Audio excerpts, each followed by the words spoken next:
The Slender Man was born June 2009 when a competition challenged people to come up with the most terrifying new modern myth. One contributor, named Eric Knudsen, contributed 2 faked images displaying a tall man devoid of facial features lurking behind groups of children. The story behind the photos was that in the mid-1980s, 14 young people, along with a photographer, had gone missing. This story blew up on the internet, causing the creation of stories branching off and bringing to life the legend of the Slender Man. Although the stories behind Slender vary, the man appears with similar features including a long, lanky body, a featureless face, and tentacles that attach to his back.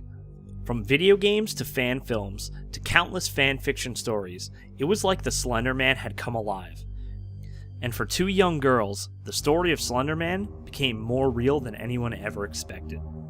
On May 21st, 2014 at 2 a.m., 12-year-olds Morgan Geyser and Anissa Wire lured their friend into the woods and stabbed her 19 times. The girl was found by a bicyclist and after days recovered in the hospital. The reasoning behind their attack was to basically sacrifice their friend to the Slender Man, who would then allow them to live with him forever. This story goes to show you that even though a story may be untrue, its outreach influence can at times creep into our unsuspecting reality.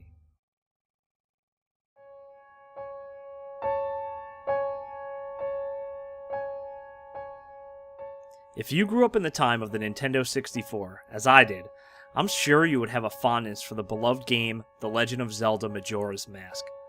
I know, it sounds like we're getting random and nerdy, but on September 7th, 2010, a user on 4chan named Jaducible, his real name was Alex, began to post his experience with this mysterious game cartridge. After being given the game from a conspicuous old man, Alex began experiencing strange happenings within the game. Things such as incorrect text, music being played backwards, and the appearance of an unexplained figure plagued the game. After being given multiple messages throughout the game, Alex came to the conclusion that his game was being haunted by a boy named Ben. The experiences, once being limited to the game, began to slip into his actual reality. Electronic equipment began going haywire, along with other strange paranormal happenings, such as dream manipulation. The story ends with the plea to not spread the influence of Ben by sharing images or videos relating to the event. Well, I just did that, so... Okay, let's go.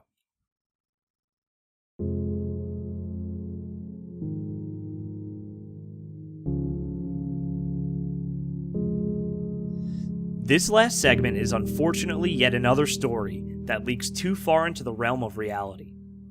According to the internet, the first sighting of Jeff the Killer was in a strange YouTube video first posted on August 2nd, 2007. The image of Jeff the Killer is chilling to say the least. The image portrays a terrifying entity, missing most of its facial features besides 2 large eyes, long black hair, and a crooked smile. Some legends to why Jeff looks this way were not the most heartwarming, including the theory that Jeff's face had been melted off by acid. After scouring the internet, the possibly real story of Jeff is just as haunting as his fantasy origins. Some say the original undoctored images were of a girl named Katie Roberts. According to the story, Katie was being teased about her weight on the website 4chan. A message appeared the following day from Katie's sister saying that she had killed herself overnight due to the online torment. The torment including the alleged Photoshop image that is now remembered as Jeff the Killer. Did you like these stories? Well, if you did, you should head over to iHorror.com, the #1 place for all things horror.